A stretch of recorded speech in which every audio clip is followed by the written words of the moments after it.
Hello, and thank you for joining us this week here on What's the Story. I'm here with one of the Johns from They Might Be Giants. This is our special tribute show to They Might Be Giants. So, John, right now let's start off with your brand new record. It's called Severe Tire Damage, right? Yeah, that's right. It's a live record. I mean, in a lot of ways, it sort of sticks to the standard rules of a live record by a band that's been making records for a while. I mean, it sort of surveys our entire career, and it's got a lot of our most popular songs on it. But beyond kind of the obvious song selections that I think people would be looking for in a collection of They Might Be Giants, it's got a lot of songs that have kind of evolved over the years in the live show. Like there's a song, She's Actual Size, which is like this big sort of swingy number that on the original recording was kind of a little bit timid and a little bit demo-y. And I mean, even though it was, it had live horns on it and it was sort of a full performance, it just didn't have the kind of screamy, crazy show business quality that it has in the live show. So we tried to kind of spotlight material that either is expanded in a live context or is evolved into something else, or just in some way is more than just like a kind of a walking through of the arrangement that you're already familiar with. Okay. So is this record one full concert, or is this many concerts? Like, are we going to see stuff from when you guys were out solo, or? It's all stuff that's been recorded over the past couple of years. I guess the bulk of the record came from this recording we did in Minneapolis at this for Spin Radio Network. We did this live show, and hold on a second. There's somebody grabbing something and closing the door. We did this thing for Spin Radio Network, and it was. It was for a radio show, and it just came out really good. It was like a really good document of the live band, and that was sort of the thing that gave us the idea that we could actually do a live record. Okay. Well, actually, what I meant by that was, are we going to see some old stuff when it was just you, John and John, on stage with electronic music in the back and not the band? Oh, you mean? Before you toured with the band on this new record, are we? No. It's all full. I mean, no, it's all live band stuff, and even we do a lot of old material with the full band. I mean, we do a version of like She's an Angel that's very full blown and way more sort of bluesy than the original version. We've done some shows like with electronic instrumentation. In the past couple of years, but they've been sort of specialty ones. Okay. So at what point in your guys' musical career, I guess, did you guys decide, okay, this is when we're going to start having a band? Like after Flood, when you said, let's do it. It was actually, we toured for a solid year after Flood. We were basically on the road for about 12 months, and then we got off the road, and we were completely kind of crispy, and we started working. In a weird way, I have to say that the whole experience of doing that, touring at that level, of intensity, like doing the number of shows that we did for the prolonged period that we did, sort of from like '88 to like '90, was so like punishing that it took a while to kind of recover from it. I mean, I think Apollo 18 in a lot of ways took so long to make just because we just didn't really want to go out on the road and do it again. And basically, after doing a month or two of shows in support of Apollo 18, I think we just decided, like, we've got to change it up, because it's not. When we were a local band in New York, we had our day jobs all week long, and every night we would come home from our jobs and sort of work on the show for 3 hours or 4 hours at night. And then come the weekend, we would do the show, and there'd be quite a bit of changes in the show. Even from one week to another, we would like have new songs, and everything would be kind of re-rigged, and that was like a very creative time for us. And when we actually started touring the country in earnest, it suddenly became this total disaster where we weren't able to change anything at all. I mean, we spent entire days just getting from one place to another, and it worked for a while, but we just didn't want to get into a thing of having to do the same show over and over again. It was just too. It wasn't interesting enough. It wasn't challenging enough, and we couldn't improve on what we were doing in an easy way. There was no. We just didn't have the means to change the show.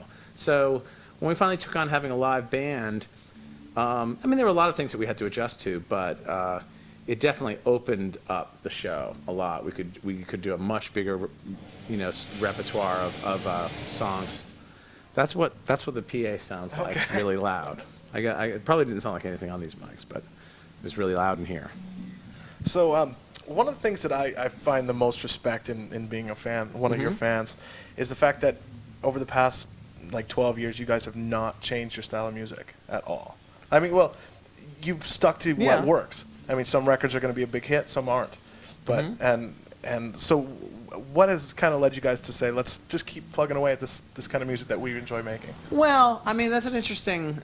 I mean, I know what you mean in the sense that I feel like the philosophy of the band and like our approach to songwriting hasn't changed that much. But in other ways, I mean, I think our songs are all longer. And they used to all be like a minute and a half long, and now they're like sort of 2.5 minutes or 3 minutes long. So we could have figured out how to write bridges and intros and stuff like that. But I don't know. I mean, we started the band a long time before we started making records. So I guess the thing is just like the sort of our approach to songwriting was pretty well developed. That is a very strange sound. I wonder what that is. Is that a sound we're going to be hearing tonight on stage? I hope not. I hope I never hear that sound again. But it's hard to say. I mean, in some ways, I feel like we've evolved a lot. We've never done the thing where, like, people go like, oh, this is our glitter rock album, or like we've gone whatever. I mean, I guess the thing is, we did have this big shift between being, a band that worked with drum machines to being a band that worked with a live rhythm section, and that was a pretty big shift for us. But I don't know. There's such a variety of kinds of songs within even our first album that I think we always have worked from kind of an expanded palette of ideas, and that's just made it very easy to do a lot of different kinds of things. I mean, when I think of a song like SCXXY off the Factory Showroom album, that's like a kind of song that I don't think we would have had any facility to pull off, let alone even like attempt, 10 years ago. So I think we're a little bit, we're more confident, but we just aren't, the main thing is that what makes it seem probably more seamless than it actually is that we don't ever change our clothes. So, we always wear we dress like our dads, and, we just don't, there's no fashion part of it. So there's no image change. Actually, I think maybe should clarify that a little bit. What I meant by that was that you guys are still writing the quirky masterpieces, as opposed to bands like last night I was listening to you guys on Loveline, when somebody called up and brought up Bare Naked Ladies, whereas they've been punching around doing their quirky masterpieces for a long time too, but yet right now they have a big hit that is a total radio hit song, and that you guys have not said, let's go ahead and write this radio hit song. That's what I meant. So I wish we were more like them. with the pocket money, yeah. So I don't know. I think the thing is, if we had a radio song, in some way it would probably be a lot like us, but in some way it would also like appear to be have some kind of more universal appeal that would just make it work. I mean, I don't think that. I mean, it's funny because everybody talks about having like that kind of success as being somehow a compromise, or you have to stretch, or you have to change. And I don't think that's really true. I mean, personally, I mean, I'm completely jealous of people who have, any kind of like larger success. I mean, I think, somebody like Beck is like a good example of somebody who's like, I mean, the guy's just doing great stuff, and he's great, and he's lucky that he's got like, he's got everybody's attention, and he can still pursue all these interesting ideas. I think that's cool. I mean, for us. We just never spent very much time trying to figure out how to make it work, or I think the way we write songs is not very audience oriented, and that's probably the thing that's going to keep us from ever breaking through, is that we just don't think about how people are going to react to what we're doing. I mean, it's hard in a weird way. It's such a personal project, and so. I think we're so, what is the word? Self-involved that basically we're just clueless about stuff like that. Okay. So I'm going to take it back to something that I've actually done a couple times. And I want to know, what's the deal with Dial-A-Song, and is it really free if you call from work?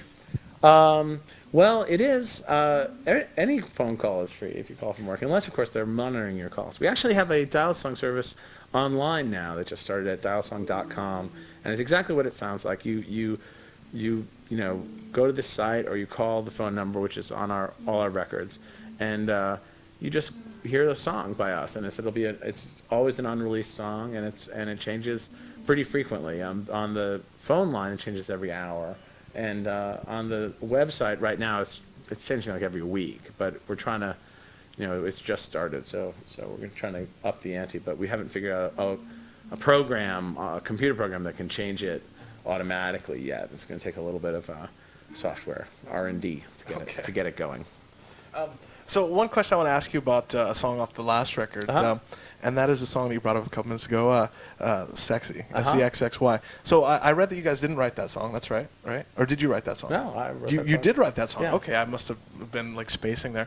But so is that your ode to hermaphroditic love, or? Oh, no, not at all. No. It's just a you know, I think when I came up with the lyric idea, I was really trying to do something that would be XXX, but it just didn't really work. Okay.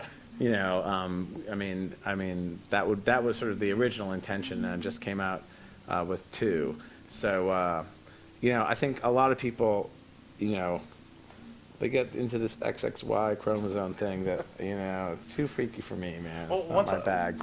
Once I actually kind of thought, oh, maybe that could be it. I listened to the song. I thought, oh, that fits.